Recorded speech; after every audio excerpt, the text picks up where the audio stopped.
জাতীয় সংসদ ভবনের এলডি হলে রাজনৈতিক দলগুলোর সাথে জাতীয় ঐকমত্য কমিশনের ধারাবাহিক সংলাপের দ্বিতীয় দিনের সংলাপ চলছে। সেখানে আছেন সহকর্মী আরিফ জামাল। সরাসরি চলে যাচ্ছে সেখানে।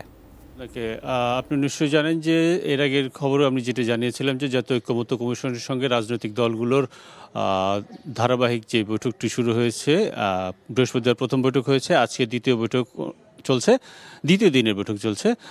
কিছুক্ষণ আগে খেলাফত মজলিসের সঙ্গে যে বৈঠকটি শুরু হয়েছিল, সকালের প্রথম বৈঠকটি, সেই বৈঠকটি শেষ হয়েছে এবং খেলাফত মজলিসের পক্ষে দলটির মহাসচিব ডক্টর আহমেদ আব্দুল কাদের আমাদের সঙ্গে বৈঠকের পরে কথা বলেছেন এবং তিনি জানিয়েছেন যে ঐকমত্য কমিশনের কাছে, অর্থাৎ মোট সংস্কার কমিশনগুলোর যে মোট 166টা সংস্কার প্রস্তাব, সেই 166টি সংস্কার প্রস্তাবের মধ্যে তারা 140টির বিষয় একমত প্রকাশ করেছেন।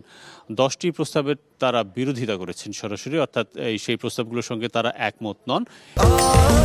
স্বাস্থ্যকর অল টাইম ফ্যামিলি কেক, সব সময় অল টাইম হেলদি লাইফ। এর বাইরে 15টি প্রস্তাবের বিষয়ে তারা আংশিক একমত, আর একটি প্রস্তাব নিয়ে তারা আসলে আলাপ আলোচনার মধ্যে রয়েছেন।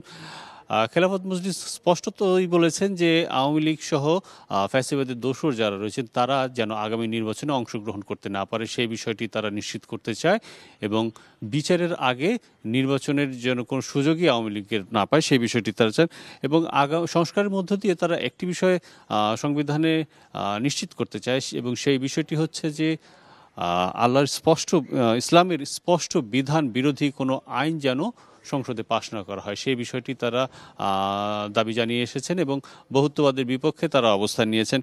এর বাইরে তারা বলছেন যে আসলে যে এই সংস্কারের যে বিষয়গুলো রয়েছে, প্রয়োজনীয় সংস্কারগুলো নির্বাচনের আগেই করা সম্ভব এবং সেই সংস্কারের পরেই নির্বাচনের পক্ষে তারা তাদের মত দিয়েছেন এবং তারা বলছেন যে এই যেই সময়টুকু আছে, অর্থাৎ অন্তর্বর্তী সরকার সম্ভাব্য যে নির্বাচনের সময় দিচ্ছে, সেই সময়ের আগেই প্রয়োজনীয় সংস্কারগুলো সেরে নেওয়া যায়।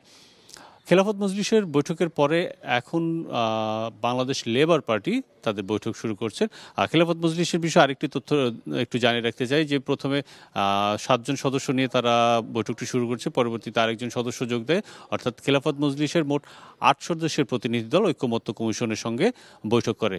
আর পরবর্তী দ্বিতীয় বৈঠকটি যেটি এখন চলছে, Bangladesh labour party chairman doctor Mostafizur Rahman ইরানের নেতৃত্বে 12 সদস্যের প্রতিনিধি দল ঐকমত্য কমিশনের সঙ্গে বৈঠক করছেন। কমিশনের পক্ষে অধ্যাপক ডক্টর আলী রিয়াজ, ডক্টর বদিউল আলম মজুমদার, সফরাজ চৌধুরী এবং ডক্টর ইফতেখারুজ্জামান রয়েছেন বৈঠকে। আরেকটি বিষয়, সেটি হচ্ছে লেবার পার্টির চেয়ারম্যান ডক্টর মোস্তাফিজুর রহমান ইরান বৈঠক শুরুর আগে আমাদের সঙ্গে কথা বলেছেন এবং সেই কথা যখন তিনি বলছেন, তারা কিছু বিষয়ে কি বিষয়ে তারা একমত হবেন বা হবেন না, সেই কিছু একটা আমাদের ধারণা দিয়েছেন এবং সেই ধারণাগুলো আমি একটু আপনার সঙ্গে শেয়ার করতে চাই। সেটি হচ্ছে যে দ্বিকক্ষ বিশিষ্ট যে পার্লামেন্ট, সেই পার্লামেন্ট ব্যবস্থার পক্ষে তারা তাদের মত দিবেন বলে জানিয়েছেন। তবে বাংলাদেশকে 4টি প্রদেশে বিভক্ত করার যেই প্রস্তাব এসেছে, সেটির তারা স্পষ্টতই বিরোধিতা করছেন। তারা বলছেন যে এটি এই বাংলাদেশের মতো একটি ছোট দেশে আরও সমস্যার তৈরি করবে। ইরানের বক্তব্য অনুযায়ী এটিকে তারা সন্দেহের চোখে দেখছেন। এর বাইরে স্থানীয় সরকার নির্বাচন নিয়ে তারা বক্তব্য দিয়েছেন মোস্তাফিজুর রহমান। স্থানীয় সরকার নির্বাচনকে তারা বলছেন যে আসলে এই নির্বাচন ওয়ার্ড সংখ্যা বাড়ানোর যে প্রস্তাবটি করা হচ্ছে, সেটির সঙ্গে তারা একমত, কিন্তু মেম্বারদের ভোটে চেয়ারম্যানরা নির্বাচিত হবেন সেই বিধানটি যেন না হয়, তাহলে সেটা আরও বেশি দলীয়করণ করা হবে। এইরকম অনেকগুলো প্রস্তাব রয়েছেন। তবে আমরা তার কাছে জানতে চেয়েছিলাম, ইরানের কাছে, মোস্তাফিজুর রহমান ইরানের কাছে, যে তারা কয়টি বিষয়ে একমত হবেন। এখন যেহেতু তিনি বললেন যে আসলে বৈঠকের পরেই সেই বিষয়টি আমাদের স্পষ্ট জানাতে পারবেন তারা কয়টি বিষয়ে একমত হবেন। এর বাইরে পরপর দুইবার প্রধানমন্ত্রী হতে পারবেন একজন, তবে পরপর 2বার রাষ্ট্রপতি হওয়ার ব্যাপারে তাদের একটা দ্বিমত রয়েছে, সেই বিষয়টি তারা জানিয়েছেন।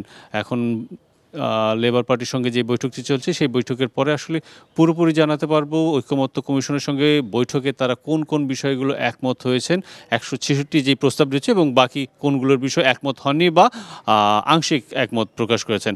তারেক, ধন্যবাদ আপনাকে।